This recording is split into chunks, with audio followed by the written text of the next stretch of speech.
चलिए आप सब लोगों को मैं आज स्वागत करता हूं। जैसे आप लोगों को जानकारी होगी, जो घटना मोकामा विधानसभा क्षेत्र में हुआ है उसको जिला प्रशासन और पुलिस ने काफ़ी अति गंभीरता से लिया है। गंभीरता से लेते हुए पूरी घटना का छानबीन भी पुलिस द्वारा पुलिसी कार्रवाई के तहत की जा रही है। कांड दर्ज हुआ है और पुलिसी कार्रवाई अलग से चल रही है। हम लोग इस घटना को बहुत ही सीरियसली देख रहे हैं और घटना के बाद काफ़ी हम लोगों ने कार्रवाई की है। आज 2 गिरफ्तारी हुई हैं। इसके संबंध में एसएसपी साहब और केस के डिटेल संबंध में आपको बताएंगे। आचार संहिता बहुत ही एक मजबूत स्तंभ है पूरा इलेक्शन प्रोसेस में, और इलेक्शन कमीशन का स्पष्ट निर्देश है कि बाई लॉ इलेक्शन होगा तो उसी का अनुपालन 100% करने में हम लोग लगे हुए हैं और कराएंगे भी। कोई भी असामाजिक तत्व किसी भी प्रकार की प्रयास किया करेगा कानून तोड़ने का, आचार संहिता तोड़ने का या किसी भी प्रकार की इन्फ्लुएंस करने का कोशिश करेगा तो उनके विरुद्ध कठोरतम कार्रवाई की जाएगी। हम लोग 100% आर्म्स डिपोजिशन करने के लिए आदेश दिए हैं और लगातार जल्द से जल्द जितने भी लीगल आर्म्स हैं वो भी डिपॉजिट हो जाएंगे। चेकिंग पॉइंट्स हर विधानसभा में 50 के ऊपर पॉइंट्स बनाने के लिए निर्देश दिया गया है, जिसमें सीएपीएफ के माध्यम से भी चेकिंग कराई जाएगी।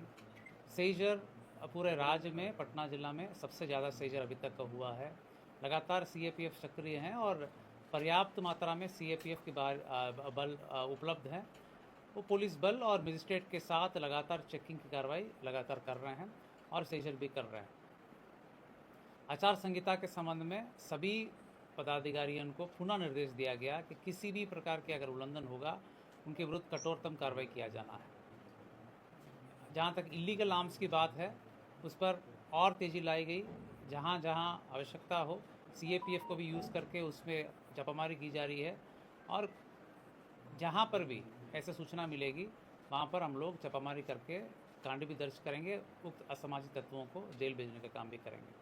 कहने का मतलब इलेक्शन कमीशन द्वारा दिए गए निर्देश पूरे लॉ और कानून को फॉलो करके इलेक्शन की प्रोसेस संपन्न होगा, वो बिल्कुल होगा, उसको पालन कराया जाएगा। उसमें कोई भी बाधा उत्पन्न करेंगे उनके विरुद्ध कठोरतम कार्रवाई की जाएगी। मैं फर्दर जो केस संबंधित डिटेल से एसएसपी साहब आपको ब्रीफ करेंगे। आप लोग अवगत हैं कि 30 तारीख को एक गंभीर घटना घटी थी और जो दुर्भाग्यपूर्ण था कि इस तरह घटना नहीं होनी चाहिए थी।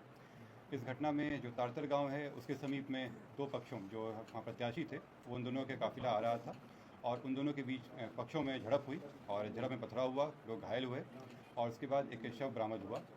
उसमें जो दुलार चंद यादव हैं जो 75 वर्ष के रहने वाले हैं, उसी गांव के पास के रहने वाले हैं, उनका पूर्व में आपराधिक इतिहास रहा है, उनका शव बरामद किया गया। उसके बाद वहाँ पे दोनों पक्षों के द्वारा कांड दर्ज कराया गया। कांड दर्ज होने के बाद अनुसंधान प्रारंभ किया गया। पुलिस घटना की सूचना मिलते ही तुरंत पहुंची थी वहाँ पे और वहाँ से साक्ष्य भी इकट्ठे किए गए। घटनास्थल से कई जगह के फुटेज भी प्राप्त हुए जिससे क्या घटना हुई है उसके बारे में कई जानकारियाँ मिली। लोगों के गवाह भी सामने आए और उनकी गवाही भी ली गई। साथ ही कल मृतक का पोस्टमार्टम कराया गया, उससे भी हम लोगों को अहम सुराग मिले। जो अभी तक के अनुसंधान में आया उसमें उससे प्रतीत हुआ कि ये जो घटना हुई है ये आदर्श संहिता का उल्लंघन भी हुआ है। इसमें ये एक गंभीर मामला भी था।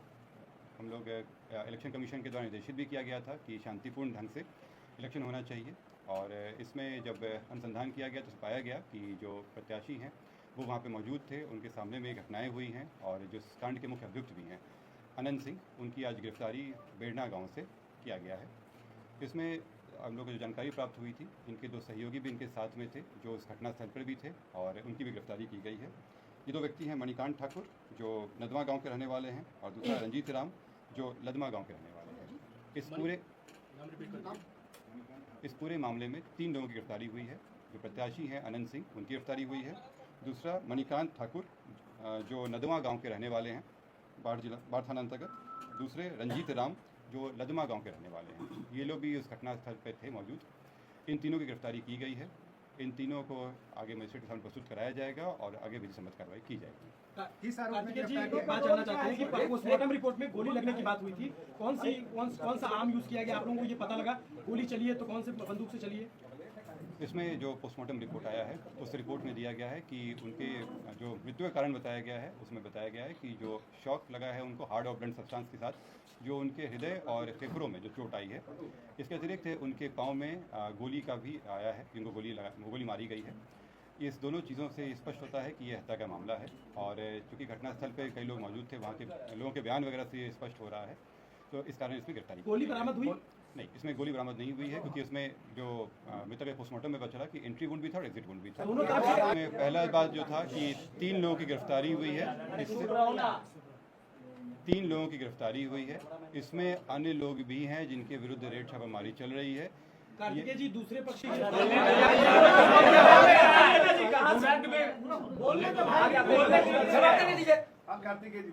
उधर से आके चिल्ला। मैं फिर से रिपीट कर दे रहा हूँ, इस मामले में अभी तक 3 गिरफ्तारियां हुई हैं। इसमें अन्य लोग भी हैं जिनकी गिरफ्तारियों के लिए रेड छापामारी चल रही है, जल्द ही उनको भी गिरफ्तार किया जाएगा।